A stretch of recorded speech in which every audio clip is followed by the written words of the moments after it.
So I like to describe it in two different ways. First is a DeFi prime brokerage. I think that's like the most accurate financial description. The simpler way to say it is it's a money market where you can borrow up to 20x your money and use it for your favorite DeFi strategies. Welcome to the Edge Podcast. I'm DeFi Dad here with Nomadic from 4RC. Today's episode will spotlight a new DeFi prime brokerage in the making, Blueberry Protocol. Having just launched on Ethereum mainnet, we'll discuss how Blueberry works, what aggregated strategies we can expect in its DeFi terminal, and how they will offer leverage for the most in-demand DeFi strategies, including Pendle Finance LRT markets.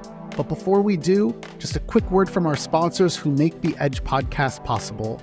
Introducing the MANTLE liquid staking protocol, MANTLE LSP, a permissionless, non-custodial ETH liquid staking protocol deployed on Ethereum L1 and governed by MANTLE. With MANTLE LSP, users can stake ETH to instantly receive METH, earn yield and accumulate rewards the longer you stake. METH is the value accumulating receipt token that will give you access to expanded yield opportunities. Stake and watch your yield grow with MANTLE LSP. Introducing RSWETH by SWELL Network, a native liquid restaking token that gives you access to the EigenLayer ecosystem. Earn pearls, points, and future restaking rewards without locking your liquidity. And enjoy countless DeFi integrations for earning easy passive yield. Learn more at swellnetwork.io. For most of us, our crypto journey started with MetaMask, and now with MetaMask Portfolio, we can do so much more. MetaMask Portfolio puts you in control. Use the dashboard to see all your assets and balances across your wallets in one place. The buy feature allows us to buy crypto assets effortlessly with fiat options such as PayPal or credit card. The swap feature allows us to swap any tokens anytime by finding a selection of available rates. The bridge feature allows us to bridge between networks including Ethereum, L1s, and L2s based on the best price and fastest delivery time. And with the stake feature, anyone in a few clicks can stake ETH and earn rewards. Do more in Web3 your way with a safe, simple, and convenient tool that's all in one place. Track and manage your Web3 everything at metamask.io/portfolio. It all started so simply with CryptoKitties and Maker on Ethereum, but quickly became complex with more applications and many chains. Today, everyone agrees UX issues are the biggest blocker standing in the way of crypto adoption. Introducing AVOCADO. Multi-chain UX redesigned from the ground up. The first wallet to abstract networks, accounts, and gas. One gas tank to pay transaction fees on all chains. In USDC, and native access to INSTADAPP's powerful, custom DeFi strategies. AVOCADO, one wallet to rule all chains. All right, let's introduce Slater Heil, the co-founder of Blueberry Protocol. Slater, welcome to the Edge Podcast. How are you doing? I'm doing great. Dad, Nomadic, it's great to see you guys face to face. Appreciate you guys having me on. So today we're going to talk about this Lockdrop that recently launched. And really, this is the launch of Blueberry Protocol. It's just like the first step or first phase of it. So there's lots to dig into there. But more importantly, I think what prompted us recording this podcast is you have this very grand vision of a DeFi prime brokerage. And that's a lot to actually unpack unless folks are from the traditional finance world.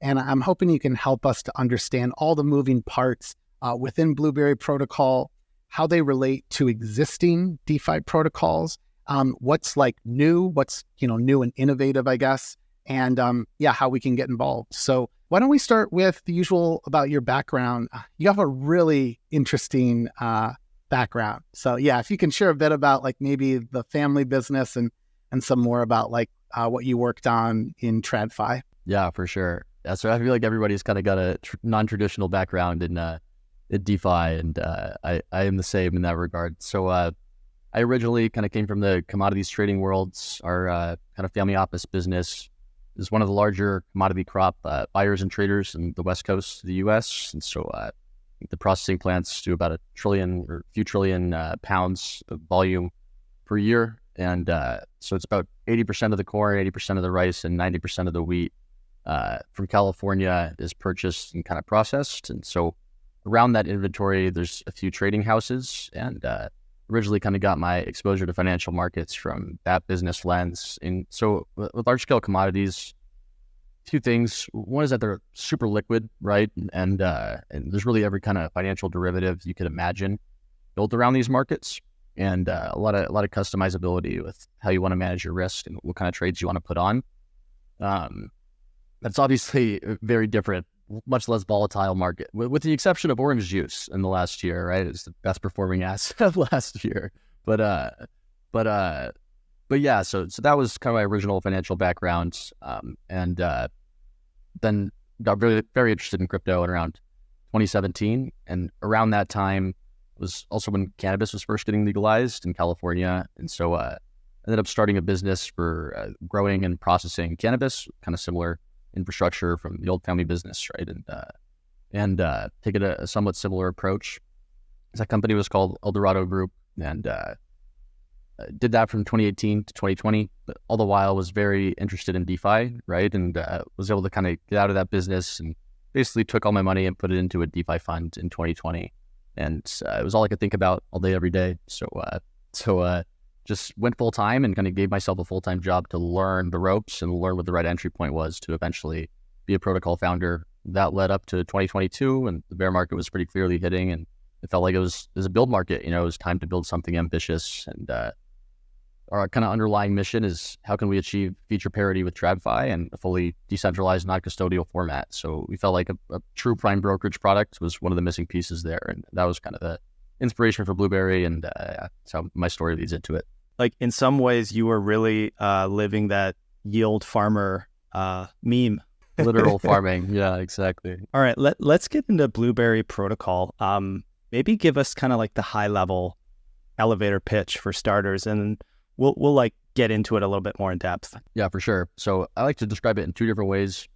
First is a DeFi prime brokerage. I think that's like the most accurate financial description as to what the product is. But there's also a lot of products that call themselves prime brokerages in DeFi, and often they're really over collateralized money markets, which can kind of be used in that form. So the other way I've been describing it is a DeFi terminal, basically a place that has a money market at the core, and then an aggregator of all the different strategies and trades that you'd want to take in DeFi, whether that's a yield trade or an arbitrage trade or actually going leverage long or leverage short, kind of aggregating all the stuff you want to do in DeFi in one place, then having a money market at the core where you can borrow with leverage and do whatever your preferred kind of trade is.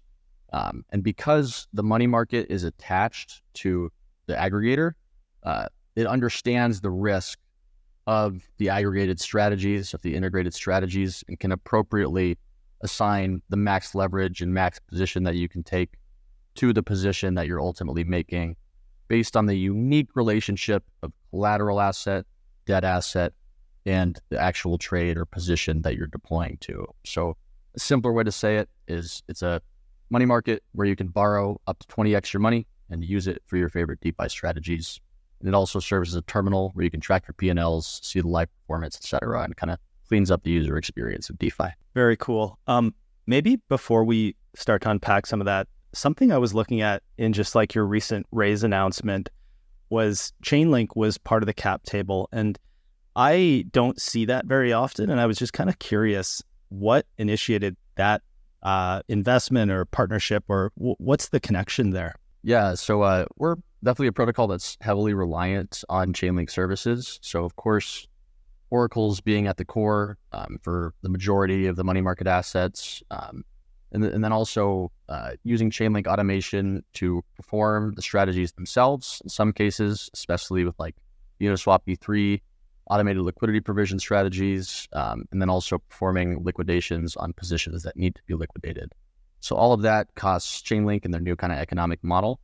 And so it was also right when they were starting the Chainlink build program. So we were one of the first startups to join in that program, did kind of a token conversion deal for Link versus BLB. And the Link is generally used for services that we use in the context of the protocol. And yeah, they ended up kind of one of the larger cap table owners after that deal was made. And it was kind of right in the pit of the bear market, right? So it was a big signal for other investors that I think and helped us eventually raise the rest of the rounds. And we haven't announced it yet. We're actually in the very final stages of doing a bit of a bigger raise right now. We'll announce pretty soon. Slater, I'd love to like compare and contrast Blueberry with other money markets, because that is like one of the core pieces that allows Blueberry to potentially be this DeFi prime brokerage. So maybe you could just tell us a little bit about like what differentiates Blueberry, and most importantly, how it would differ from like an over collateralized lending borrowing market like Aave. For sure. So I want to start at the high level here, just kind of talk about like how normal TradFi loans work, especially in the context of a prime brokerage. But in TradFi, right, pretty much every loan issued, regardless of whether it's collateralized or based on credit, the lender understands what the borrower is going to do with the money, right? So in over collateralized money markets and DeFi, it's completely permissionless and the loan is custodial, meaning you get the money and then you choose whatever you want to do with the money and you're no longer interacting with the protocol that you borrowed from, right? Like you're just doing whatever with the money that you borrowed. So if that's the case, as the lender, you basically have to assume that the user is going to do the worst possible thing with that money that's going to create the most risk to your protocol. And you have to design the risk parameters accordingly. So generally, it's why for major assets that are super liquid, the LTVs can be pushed to like 80 or sometimes even 90%. But for most kind of volatile altcoins, et cetera, they're going to be much lower, 20, 30%. And you're sacrificing a lot of capital efficiency in exchange for the user freedom to do whatever they want. So the way a TradFi loan would work, right, is let's say it's a mortgage. You understand the money is going to be used to purchase a home. The person is going to live in that home. And then also, if they do not pay their debts, as the lender, you can claim the actual thing they bought, position, if you're making an analogy to Blueberry, to repay the debt. You could go sell the position that they purchased, right? So while you did lend the money, you know where the money's going and you can ultimately reclaim the thing that they used the money for. So that's a pretty good analogy for how Blueberry works. Is we have all these integrations of things that you can do in DeFi. Maybe that's just purchasing way more Ethereum than you already had. Maybe that's leverage farming on Curve. Maybe that's leverage farming Uniswap V3 concentrated liquidity position. Really anything that is involved in the DeFi landscape. So Blueberry attaches a money market to those deployments. So when you borrow funds, Blueberry knows where the money is going and can assign the correct risk parameters for that borrowing intent. And by doing that, can really push up the capital efficiency. But it's deployment dependent, right? So let's say you want to do something delta neutral, where you're borrowing ETH, say, and buying wrap staked Ethereum, one of the most popular trades, which maybe that'll turn into restaked Ethereum in the next year, right? Which should be the new trade. But that's a delta neutral trade, right? And of course, there is some price risk for the liquid staking token, but it's a much lower volatility trade than if you were just borrowing against your ETH to go purchase more ETH, right? And lever long. That's going to be way more volatile relative to your collateral than a delta neutral trade. So in the delta neutral scenario, you could borrow 20x on Blueberry, but in the volatile scenario, maybe it's going to be 6 or 10x. And no matter what, you get liquidated with the same thresholds if you lose 90 or 85% of your collateral value. But we can just really push up the amount that you can borrow based on that intention and offer much better terms for both lenders and borrowers as a result of the infrastructure. So I always get a little bit pie in the sky there. Hopefully that makes sense and I didn't use too many annoying finance words. But the point is that you can borrow a lot more because we know where the money's going at the risk engine. You answered like my next question. I was just going to ask how does Blueberry allow for so much leverage in the system? But you just kind of summed it up at the end there. I could give a more direct answer to like the actual tech stack that we use. So the piece of tech that enables this is called a position NFT. So we want to be non-custodial, right? Where there's no centralized entity. Blueberry is just a set of smart contracts, right? So there's no entity that you're giving your money and collateral to, or that's holding your trade for you that could go bankrupt, for example. Instead, it's all just held in position NFTs. So when you create a position, you deposit your collateral asset, you borrow your debt, and then you use the debt for whatever your deployment is. And all three components are wrapped into an NFT that is non-custodial, but also you can't take the money and run, right? It's locked in that NFT.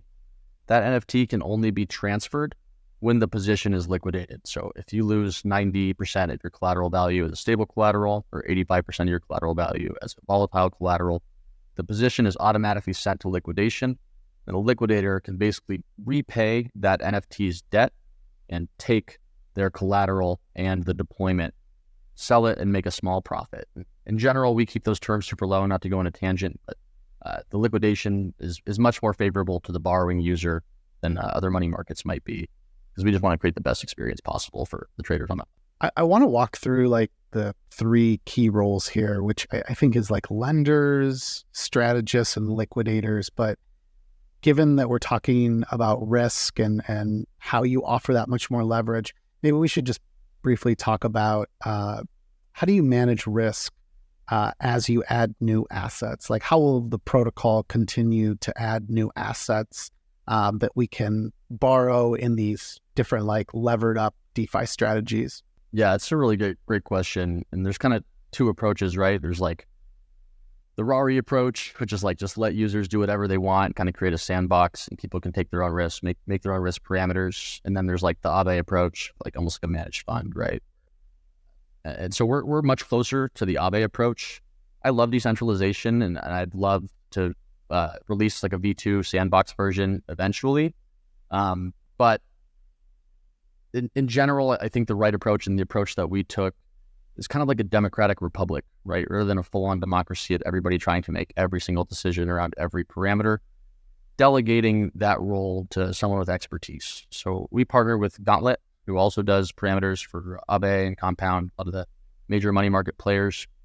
They kind of created a custom risk engine that understands kind of what I just talked about of the collateral asset, debt asset, and position that you're creating, and the relationship between the three, the volatility and liquidity profiles of all the assets in the middle, and then spits out the correct risk parameter for that exact trade.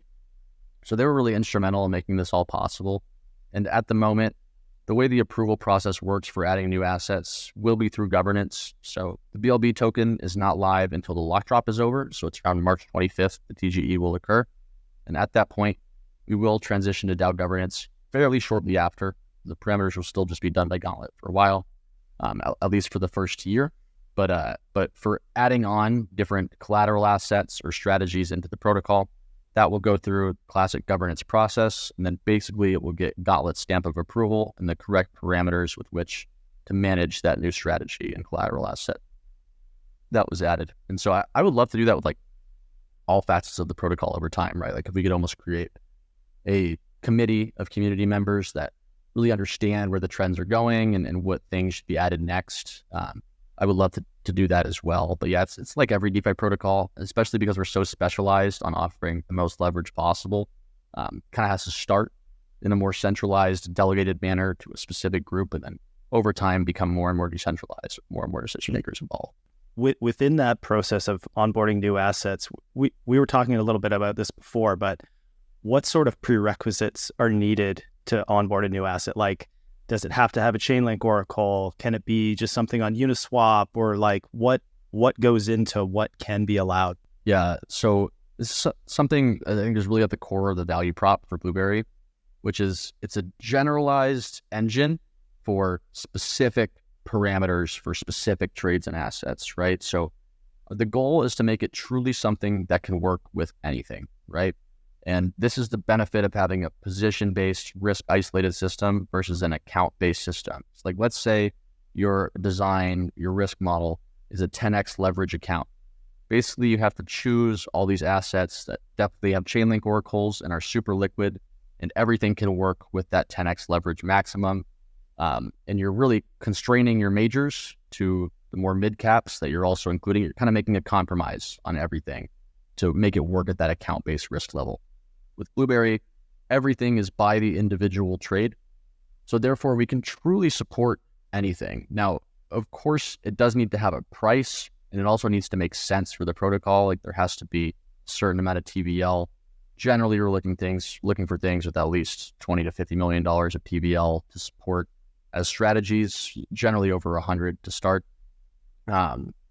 And then as collateral assets, it's probably going to need to be in the hundreds of millions of market cap for it to really be valuable, right? Because Blueberry can't be 100% of the market cap of something. There's going to be a limitation from Gauntlet on the percent of the total liquidity or market cap for that asset that can be listed. So from a business perspective, like it has to make sense for the DAO, of course. But if there's a new thing where, let's say, the only price source is a Uniswap V3 Oracle right now, like it was just launched, or even a UDV2 Oracle, or a curve pool, we can support those custom deployments. We just have to integrate it. And we've done a lot of work to be able to understand and price those things in a pretty modular way that can be expanded very quickly. So we still have to do the integration, but it really can work with pretty much anything. And like, let's say it's a pretty illiquid meme coin, the parameters will just be much lower, right? Your max leverage will just be 2x instead of 20x, or maybe even 1.5x instead of 20x. And your max position size will maybe be 25 grand, right? Instead of $2.5 million. It all just adjusts based on the specifics of the assets involved, but is modular to work with anything. And that's kind of the idea behind it all. Maverick Protocol provides innovative liquidity solutions for token projects to customize, automate, and incentivize their liquidity with the highest efficiency in DeFi, all powered by Maverick AMM. Why has Maverick become the first choice for all kinds of token projects, from stablecoins to LRTs? As the first dynamic distribution AMM, Maverick AMM provides automated liquidity movement modes which move your liquidity to follow price, keeping it where it does the most good. This enables Maverick-powered pools to process higher volume with lower TVL requirements, and means that Maverick supports the highest capital efficiency for LRTs like WEETH. Maverick AMM also supports non-uniform liquidity distributions, making it easy to concentrate liquidity in shapes that fit each project's individual needs. Finally, Maverick boosted positions maximize incentive efficiency for protocols looking to bootstrap their token liquidity to precise strategic areas of a liquidity pool. Token communities like Lido, Aave, Swell, EtherFi, and KELP DAO have been bootstrapping TVL and maintaining PEG using Maverick tools. Ready to build liquidity with maximal efficiency? Go to app.mav.xyz/The Edge Podcast today. Slater, just getting back to those kind of three types of participants on Blueberry, I feel like we might have walked through a couple of them or maybe all of them, but it's lenders, strategists, and liquidators. Anything more you'd like to add on just kind of maybe the strategists actually, and maybe you could actually just speak to more of the strategies that you expect people to be doing on the protocol? Yeah, for sure. So the major kind of strategies will be things on like Convex and Aura, built on top of Curve and Balancer, as well as liquid staking tokens, and then soon to be restaking tokens, and then Pendle principal and yield tokens as well. But yeah, there's a lot of new stuff going on in the liquid staking world, right? In the restaking worlds. And I think it's going to be a real boon for leveraged farming in general. And so that's going to be a major focus area for a while. One thing that we're really excited about is adding on APX ETH, which is the new Redacted Cartel Dinero liquid staking token. And that one's paying about 8.8% yield right now. And basically their model, actually, I don't want to spend too much time, but they have a pretty cool model for making yield that scales. It's kind of their motto behind it. And so, for example, I think that'll be a massively popular trade, just borrowing ETH on Blueberry and then purchasing APX ETH and just taking that spread stealth neutral, so you could lever that up 20x. This won't be ready right away, but Pendle, I don't know if you guys have seen this, but there's all sorts of airdrop hype around restaking tokens and the restaking protocols that are facilitating restaking. And so there's two airdrops that are coming, right? There's the IDA layer airdrop we're speculating on, and then also the middleware that are kind of like the Lidos of restaking, right? That will also have their own airdrops. And so basically, users are speculating that those airdrops are going to be so big, they're minting principal and yield tokens on Pendle, and they're selling their principal tokens to lever up on the yield tokens because that qualifies them for the airdrop. So what this has created is a massive discount on the principal tokens, where I think EtherFi ETH has like $100 million in TVL, or maybe more now. That's just the last time I checked. And it's trading at an 11% discount, and it redeems in 5 months. And so if you annualize that as an APR, it's like 32% fixed APR, and your risk is really just a smart contract risk of EtherFi, which I think is pretty trustworthy. So that's a trade we're going to offer on Blueberry.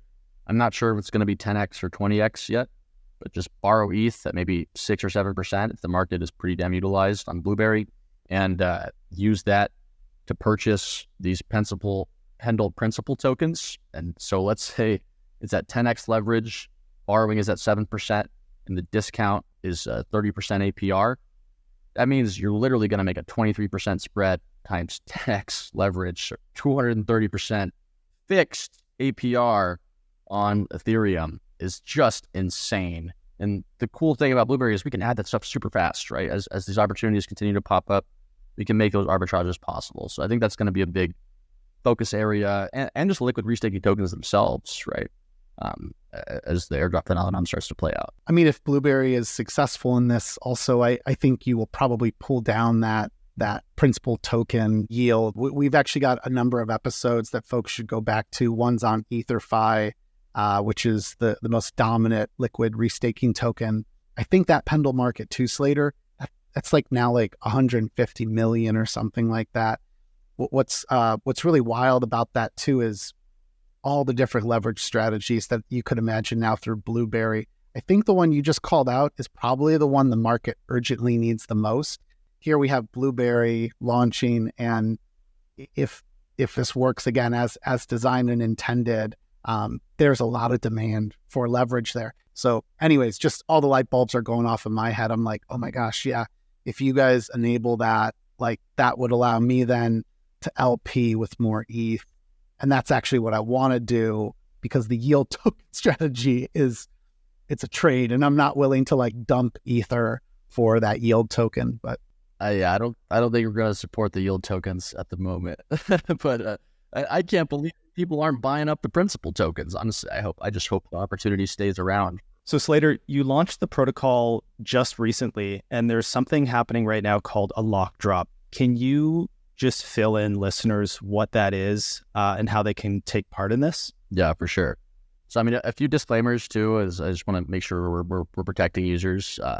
It's that it's a brand new protocol. You know, we were audited multiple times through a number of reputable firms, but in general, the smart contract risk for a new protocol is the highest at the beginning, right? And so basically the Lockdrop is a way to compensate liquidity providers for taking that early protocol risk, and basically is distributing a significant portion of the token supply to those liquidity providers. It's going to be 5% of the total BLB supply in the first 2 months. And then there will be an additional community distribution, kind of airdrop style, for both lenders and borrowers, basically everybody that use the protocol, and social supporters, Galaxy campaign, etc. But yeah, the Lockdrop is pretty straightforward. Right now, all there is to do is just lend assets. There's actually 11 supported markets at the moment. So it's all the kind of major stuff that you'd recommend, or that you'd be used to seeing on money markets, as well as some more unique ones like CRV USD, CRV itself, Balancer token, ALCX token, the OHM token, Link as well. And a number of others will be added pretty soon here. But yeah, so the Lockdrop is straightforward. All you do is lend assets single-sided, and you earn that BDBLB reward. And I think we should probably get into what BDBLB is as well.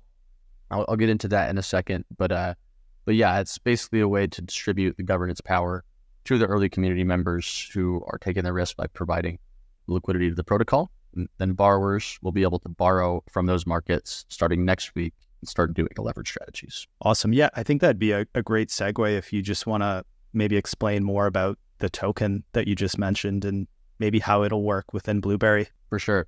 So BLB is a pretty traditional governance token.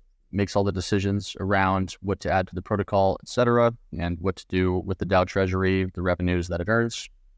And BDBLB is our kind of unique twist on incentive tokens, where there have been a few kind of experiments trying to make tokens kind of like options, OLITs and OTAP, there's a few different models out there.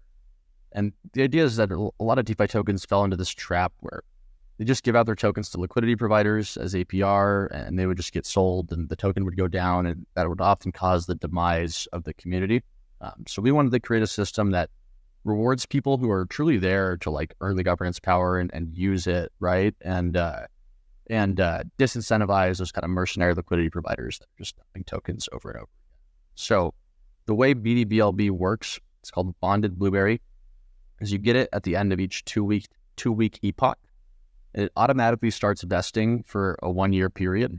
However, you can immediately accelerate it and claim the underlying BLB by paying a 50% early unlock fee.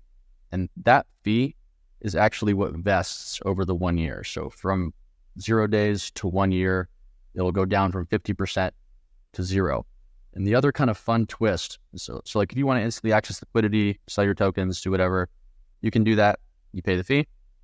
And when you pay the fee, it's actually paid into the DAO to accelerate it. And those funds are mostly used to create protocol-owned liquidity and kind of create that depth of liquidity so you don't need to constantly pay incentives to sustain the token market, right? Eventually, it can just all be DAO-owned liquidity that supports the market, and you can remove the need for incentives. The other cool part is half the fee is actually just a redistribution. So the holders who got their BDBLB and chose not to accelerate gain 25% of the tokens from people who did choose to accelerate. So if you decide to wait your vesting period, your goal is to accumulate BLB and participate in governance, you'll actually earn more BLB just by vesting from the people who chose to accelerate early and sell. So it's kind of a way to reward the long-term community members and disincentivize the mercenary liquidity providers while also building protocol liquidity. Slater, I think this is a great place for us to start to wrap the conversation. So I want to first remind our listeners that they should learn more by going to blueberry.garden. All the details there around the Lockdrop that we referenced, you'll find all the information you need there. I would also recommend checking out their docs if you want to learn more about the mechanics of the protocol. And then you should follow Blueberry FDN. It stands for Blueberry Foundation. That's the mothership account. And then you should also follow Slater. It's just his first and last name. And we'll put all of that into our show notes so you can easily reference that. And then Slater, just thanks so much for talking us through all the exciting details around this new protocol. The idea of like a DeFi prime brokerage, it's come up so much over the years. And I want to say like, really no one has succeeded, I think, in bringing to market yet like a true DeFi prime brokerage. So we're definitely rooting you guys on and excited to see how this develops. That said, any final word for folks that want to get involved in the protocol or any last bit of alpha you'd like to tease us with? First of all, thanks for the kind words. We're excited too. But yeah, probably the best bit of alpha, I already talked about it a little bit, but definitely go check out the Lockdrop. You know, again, disclaimers, it's not available to US users or a number of restricted jurisdictions. But if you're a DeFi Power user, you're in a allowed jurisdiction and you understand the risks behind these DeFi protocols, we definitely recommend you go and check out the lend page. It's just app.blueberry.garden/lend. There's a Lockdrop page that kind of explains the details of the Lockdrop, why the incentives are being directed, etc. And right now, as it stands, a number of the APRs there are still well in the hundreds of percents, a few $1 million in TVL in there, launched about 48 hours ago. And so still time to be early for sure. And yeah, we'd love for people to participate. So that is probably my best tip at the moment. And I mentioned some of the strategies we'll be adding in the future. That's probably the best alpha I can give, and we'll keep pushing updates. The other thing I'll say is if you have some alpha, you know, like we're an engine for making trades possible for DeFi Power users. So let us know what you want to see. We'd love to hear. Thanks everyone for tuning in. If you're a talented founder or developer, please consider reaching out to our team at fourthrevolution.capital. And for future episodes of the Edge podcast, please check out our link tree at edge_pod.